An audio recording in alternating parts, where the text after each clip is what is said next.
All right, I'm here with Coach Colatruglio of the Hopewell-Loudon Chieftains. How are we doing, Coach? Very good, very good.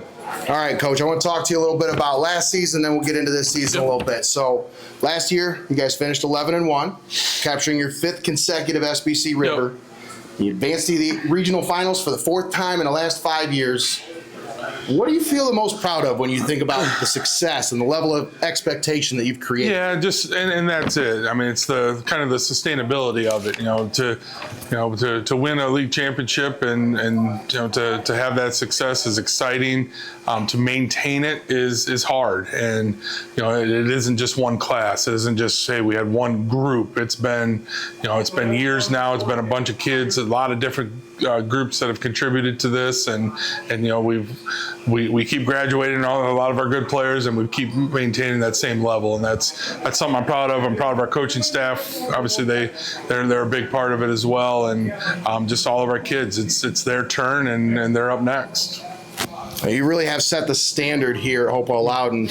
Now, after losing to Patrick Henry last year in the regional finals, is the 2nd consecutive year. Do you feel like there's anything that you could do differently that maybe get you over that hump and maybe capture that elusive state championship? I mean, obviously they're really good, and when you get to that level, you have to play a perfect game. And unfortunately, the last 2 years we haven't, and we just got to keep putting ourselves in position to play those types of games. And we're close, and we've been close, and we're just hoping to get back there and give ourselves a shot, and just again continuing to put yourself in position to do something special, and hopefully we can knock the door down.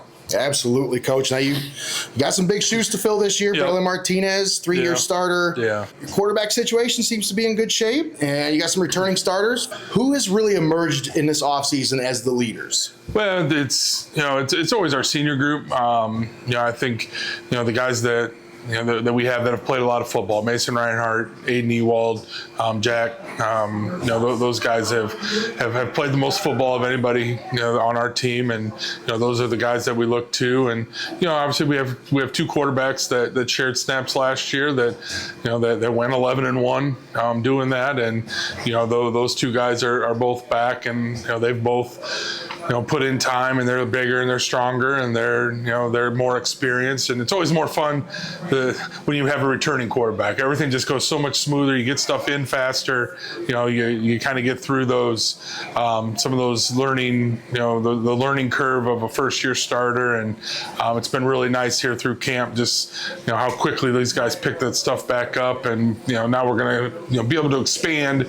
We kind of held them both back, just making sure they were comfortable, and we're going to really be able to expand what both of them can do this year. Yeah, it's probably a drastically different offseason for you this year compared to last year. Yeah. So, I mean, last year your defense posted 4 shutouts. How do you build on this defensive consistency? Well, that's going to be the strength of our team. I think defensively we have a chance to be really, really good. And we're good at all 3 levels. We have experience at all 3 levels. Again, 3 guys that played a lot on our D line. We have 2 linebackers that played a bunch last year, and then a couple guys in our secondary. So I really think defensively, we could have a really special group, and we're going to lean on that. And we'll do what we can to score some points. But man, I'm excited about our defense this season. Well, offensively last year you scored 30 or more points in 4 out of your last 6 games. You really started to kind of get a rhythm towards the end of the year. I mean, which returning playmakers are key to sustaining that production offensively? Yeah, obviously losing Braylon. I mean, he was our guy, and he was so versatile, could do so many things. So you don't replace him with one guy, but we've got a group of guys, and obviously Kellen coming back as really a triple threat. I mean, he caught touchdowns, he threw, and he ran for some touchdowns last year. Our leading receiver was Jack last year, Colatruglio, and he's back, and he's really taken another step. Brody Brickman, he's a kid that last year was really close. Played JV, special teams guy for us. But man, he took a huge step this offseason, and people are going to know his name here really fast. So we're really excited about our group of skilled guys, and I think we got a couple. Jason Kramer is another kid who played some last year, showed some flashes. He's going to be a guy that's going to get the ball in his hands a bunch this year as well. And I'm excited about our group that we got. Yeah, you got a really exciting, talented group coming back. Now, I see you got 10 games filled this year. Yeah. Talk about the pros and cons of having a bye week. No, it was terrible. I hated not playing. It was nice being late in the season. It really was good for us. We did get a chance to catch our breath a little bit, and we knew we were going to make the playoffs at that point, and kind of gave kids a couple days off. Really focused on ourselves, and we took advantage and used it. It was terrible that our seniors only got to play 9 games, but we're happy. We got a full schedule, 7 league games, so that's gonna be good for us. So you talked about some of your guys that kind of took a step. You mentioned Brody Brickman. Are there any sophomore or junior players that really kind of stood out during summer workouts? You could see them really filling some varsity minutes for you this year. Yeah, Chase Rogies is one. I'm going to step in as a receiver. Offensive line, Cooper Smith and Brayson Leiter, a couple young guys that, again, didn't, we had some pretty good senior linemen last year, but these guys they put a ton of time in.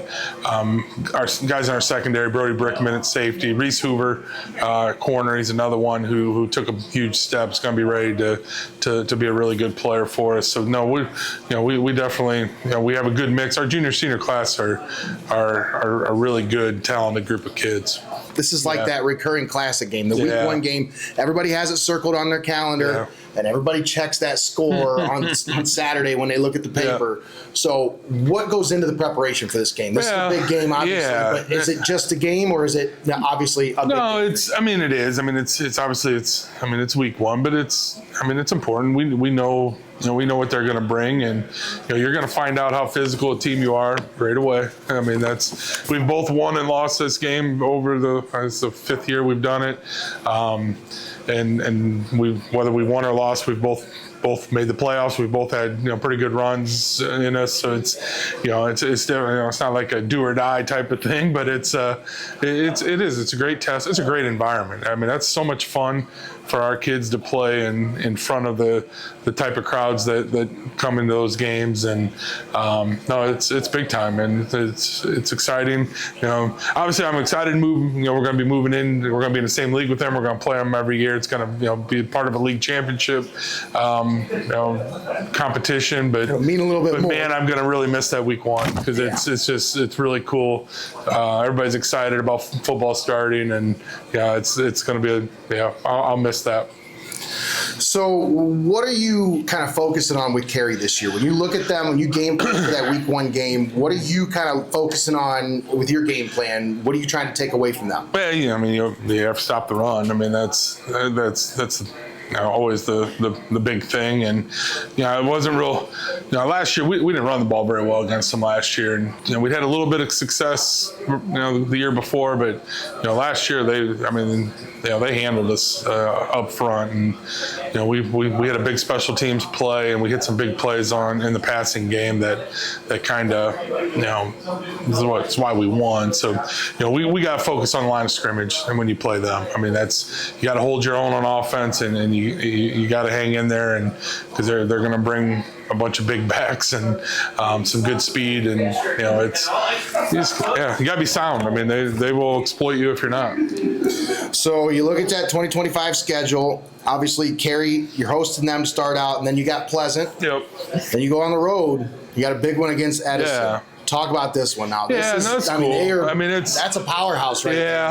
13-1 last year in D5. Yeah. What went into that matchup? Well, just us not being able to find a game again. We're that week 3 we played Danville last year, who was a state semifinalist. That was a great game. It was a good game, and it was a long way. They found somebody closer, and so we were looking, and it's just going to be a 1-year deal, but we thought this year, I think we have the guys up front that can compete, and we're gonna go find out. I mean, obviously they're as good. I think they've won the Bay 2 or 3 years in a row now, so it's gonna be, it'll be pretty cool. Talking, kind of a crossover game. I know the big schools do a lot of crossovers, but we're pretty excited. I mean, I think we play pretty good football. I know they do, and I think it's gonna be that'll be a fun trip up there. And then after that, you got your third home game in 4 games. Yeah. But what's going on with this? Calvert, week 4. I know. This is usually a week 10 matchup. What's going on with this? No, it has been it's either been 9 or 10 for a while now. I know. I think it's, to me, it should be like Ohio State, Michigan. It should always be the last game. Exactly. That's kind of, I feel the same way. I know. Now that the rotating schedule. So, no, it's cool. Yeah, we'll still be excited because it's Calvert Hopewell, but yeah, to be the league opener, not the league closer, is a little bit different. But yeah, I mean, obviously our schedule's top heavy. I mean, first 5 weeks. I mean, we're in Gibsonburg's week 5. I mean, we're playing probably 5 of the 6 best teams on our schedule right out the gate. So, we got to be ready to roll, and we got to stay healthy and get through that. It is going to be a grind, and it's hard to play at a really high level week after week after week. But we're going to give it a good shot. Yeah, you're going to know who you are after week 5. That's absolutely. For sure. Yeah. So, after anchoring the top of this SBC river for the last 5 years, talk about what it takes to maintain that level of success. Yeah, I mean, I don't think people realize how hard it is to sustain that kind of dominance for that long. Great kids and great coaches. I mean, that's the bottom line. I mean, you get to this, August 1st, first day of practice, everybody wants to be good and win, but, our kids have been doing it since last November, and, it's what they think about. It's what they want to be good at. And, we got a bunch of 2, 3 sport kids, but their passion is football, and their passion is lifting and getting better. And again, I got a great veteran coaching staff that year after year, and every team's different. I mean, it's all different guys, and I think our coaches do a great job of putting it together and taking advantage of what we have on this year's team. And we talked about it. We talked about it the first day with our team this year. Is they haven't done anything. Yes, we won 5 straight, but this team and that group that was sitting in that room, we haven't accomplished a thing. So, what do they want their legacy to be, and where do they want to leave their mark? And that's the mindset. It's not, we're defending. No, we didn't do anything. It's a different team. It's a different group, and we're going to go try to make our mark. That kind of went into my next question. Was like, this is going to be the last year in the SBC river for you guys. So, what are the goals for this team? No, we want to go out. We want to go out as champs. No, that'd be awesome. Yeah. But what are the big time, big picture goals? Yeah, we're never going to put a number or anything. I mean, league championship's always number 1, and then we want to get into the playoffs and get to another big game. Play Patrick Henry in a big game, or play Bluffton, or play Archbold, Huron, whoever it is. I mean, we want to get to November and play some big games and see what we can do. Now, you as an athletic director, I want to ask you a question just for a second. You're getting ready to go into the N10. What preparations do you make as an athletic director to get ready for this? Yeah. This is your last year in the river. Yeah. Do you kind of coast it out, wait for directions from N10, or do you kind of start getting things ready on your end? No, we spent a lot of time as ADs, the N10 group, last spring. We pretty much, we knocked out the schedules for the first year. We already have that done and in place. So, there's still some things we got to work out, some of the tournament stuff and some of the kind of the individual sports that need a little bit of tweaking, but the team sports and our schedules we're ready to roll, and we'll continue to we'll kind of be in both leagues this year, myself especially going to meetings in both leagues, and getting our ending out the SBC and doing whatever we need to do for this year, but also making those preparations down the road. And it's going to be exciting. Exciting last year. All our teams are going to try to leave the SBC on a high note, and then we'll be ready for the next challenge. All right, Coach. All right, last one I got for you. Okay. What's the message to Chieftain Nation? I mean, you got week 1 coming up. Obviously, The fans going to be out full force. Yep. It's going to be a big matchup. But what's the message to Chieftain Nation and also to your players? Yeah, just always. I mean, I think we have great kids, we have great families, we have just a great community that supports us, and we're gonna give everything we have every Friday night, and we love the fact that people come out and support us, and it's gonna be an exciting fall.